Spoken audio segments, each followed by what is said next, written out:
lovely Tuesday mga kapatid dahil isang kwento ng pag-ibig ang pag-uusapan po natin dito sa Dear Dimples.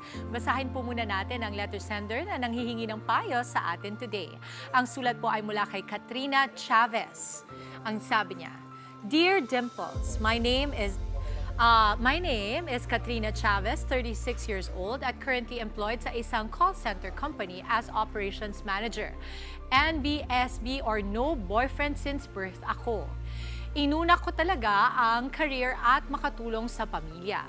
Dimple, sinubukan ko ang dating app at luckily may nakamatch ako na AFAM o foreigner from Canada na si Howard McDonald. Naging mabilis ang lahat, Dimples. Umuwi siya ng Pilipinas at naging seryoso ang relasyon naming dalawa.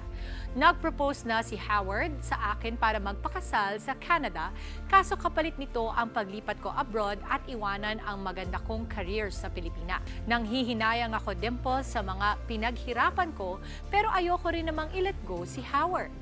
Ano ba ang dapat kong piliin? Pag-ibig o career? Maraming salamat, Katrina. Katrina, happy ako na natapos na ang season of waiting mo sa buhay at paparating ka na sa exciting season of marriage. Pero alam mo, hindi talaga madali ang gagawin mong desisyon na. Kaya para matulungan ka at mabigyan ka ng lakas ng loob, may inibitahan tayong special na mga bisita na tiyak kong makaka-relate sa journey mo. Please welcome, we have with us Doc Rob Washer and Madam Patricia Javier Washer. Hello!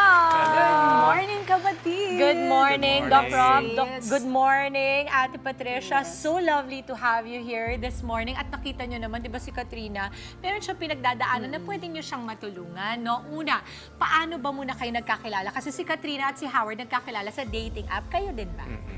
No, sa case ko, nung nagkaroon ako ng show sa San Diego, California. Okay. So sa Filipino community, and then we have common friends na parang nakilala kami. Oo, namataan ka kagad ni Doc Rob at ang sabi niya, ay, is she the one? Ganun ba, Doc Rob, ang nangyari?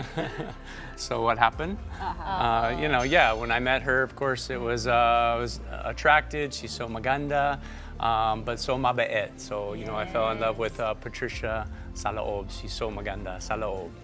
Actually, you know what, kapatid?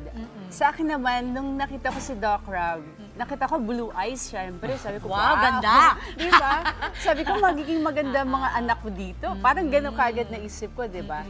Pero alam, sa totoo lang ito, hindi talaga to kidding aside, it's not love at first sight.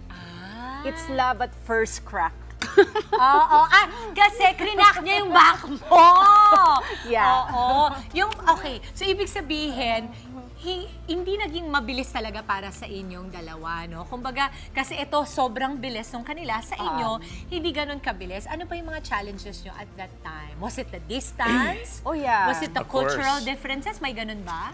Well, it was really the distance because she had so many commitments here. She was in the peak of her career. right. She had a lot of movie stuff and singing performances. So we had like 1 year of really long distance, and so that made it really difficult. Absolutely, yeah. At saka yung time kasi na yun, wala pa naman yung mga social media na mabilis kami di ba? She's awake and I'm asleep. When I'm awake, she's asleep because we're on the opposite side of the world. So that So made dati parang emails lang. O kaya naman love letter, ganyan, sumusulat pa yan. Yeah. Wow! You're that romantic pala, Doc Well, there was Rob, no, that you were real writing. social media. Not yeah. yet. I at remember that I bought time. you a computer, though. You didn't really have Yes, one. Yeah. So para So you were just makapag-connect learning kayo. tech.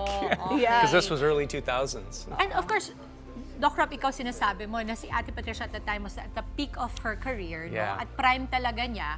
Si Katrina din, yung letter sender natin, ganun, na Yes. maganda ang karera niya dito, no boyfriend since birth siya. So Yeah. bago yung konsepto sa kanya. Paano mo na itawid yon, ate, na parang nakapag-decide ka, ay okay, unahin ko muna itong pag-ibig ko with Rob bago ang lahat ng bagay. Was it an easy decision for you? Siyempre, for me, Katrina, hindi siya naging madali. Dahil ako yung breadwinner sa family namin. So parang ang hirap umalis ng Pilipinas. Siyempre, tinutulungan ko yung family ko ever Yes. since, di ba? Tayong mga Pilipino, ganun talaga tayo sa family. But there's a time na, I really pray.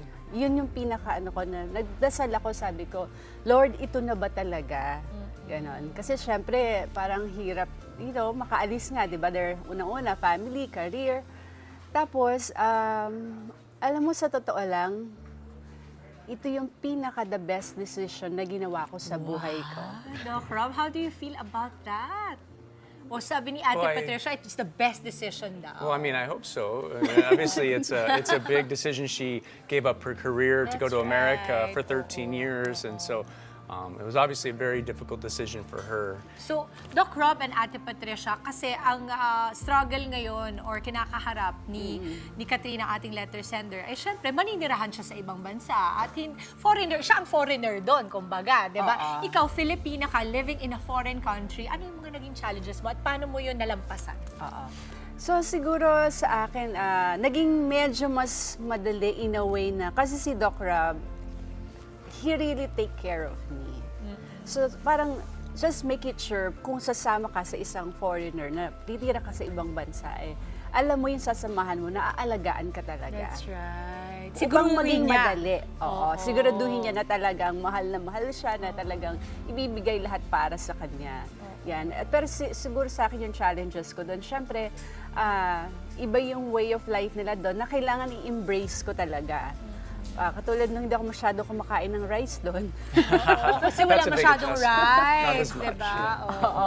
Tapos syempre, wala kang mga kasama ka sa bahay. So, ikaw talaga lahat. Linis banyo, linis lahat. Yes, pati yung bahay namin, pininturahan ko, tsaka Oo. yung office, yung clinic niya. So, Yung dapat mga si ganon. Katrina, maisip niya rin yon. Take into consideration na dito, ang buhay mo sa Pilipinas, ganito. At sa ibang bansa, dahil maninirahan ka doon at baguhan ka doon, Oo. na-adjust ka talaga. Oo, you need to Okay, adjust. paano naman nangyari ang pagtutulungan yung dalawa? Kasi si Doc Rob is, of course, well-respected pagdating sa how do you call it? Chiropractor.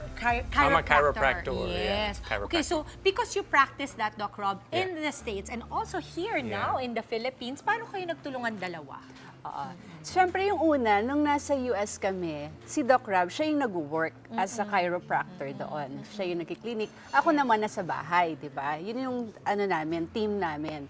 Pero when it comes na here sa Philippines, kami yung talagang, ako yung more on sa promotional, yun sa mga sa clinic, yung operational. Pero si Doc Rob, when it comes dun sa talagang magaling talaga na doktor, at saka he makes sure na lahat ng mga doctors namin ay talagang standard by Doc Rob. That's right. So yun. Tapos at the same time naman, I'm so grateful dahil si Doc Rob, very hands-on siya sa mga kids Oo namin. nga, I know of it. Kasi di ba when I visited your house din sa aking May Bahay segment, nabanggit mo na ito. I was so happy talaga na nakapunta kayo kasi I'm sure si Katrina maraming natutunan sa inyo. Lastly, siguro any additional message or gusto niyo bang sabihin sa kanya? Advice? Yes. My advice, to her would be, really it just depends on every person is different in what they want in their life. Some people like adventure and challenges, taking a risk, and obviously moving to another country, dating a foreigner can be a challenge and an adventure. But we both, I think, are adventurous types and like that challenge, so it worked for us. Yes, ayan, ang ganda. So it can work. Ito, Doc, I know that a lot of mga kapatid sa atin nakikinig sa inyo. Anything you'd like to share, promote? Sure. We have our chiropractic clinics. We have 6. You can find our clinics on our website at docrob.ph. That's docrob.ph. We also have supplements, like we have a vitamin C immune boost. We have a joint supplement. You can find that on our clinics and our website at docrobstore.com, docrobstore.com, as well as one of my books here, Doc Rob's Guide to Better Health and Wellness. So. Yes. Our branches are in Makati, Quezon City, Alabang, Bacoor, and Angeles, Pampanga. Ayan. And syempre dun sa ating kay Katrina, basta ang message ko, ang mabibigay ko lang na advice sa'yo is yung always pray, ipagdasal mo yan. At saka kung dumating na to talagang pag-ibig sa buhay mo, huwag mo nang pakawalan. Ayun, ang ganda talaga ng advice. Maraming salamat, Doc Rob and Ate Patricia. Thank you rin, mga kapatid. Abangan naman po ang mga susunod pang kwento ng inspirasyon, pangarap at laban sa buhay dito lamang po sa Dear Dimples. Mga kapatid, Dimples Romana po, kumpletuhin ang inyong umaga ng mga kwentong puno ng inspirasyon. Salubungin po ang bawat araw ng may ngiti at pag-asa. Kaya't mag-subscribe na po at mag-follow na sa aming social media pages ng News 5.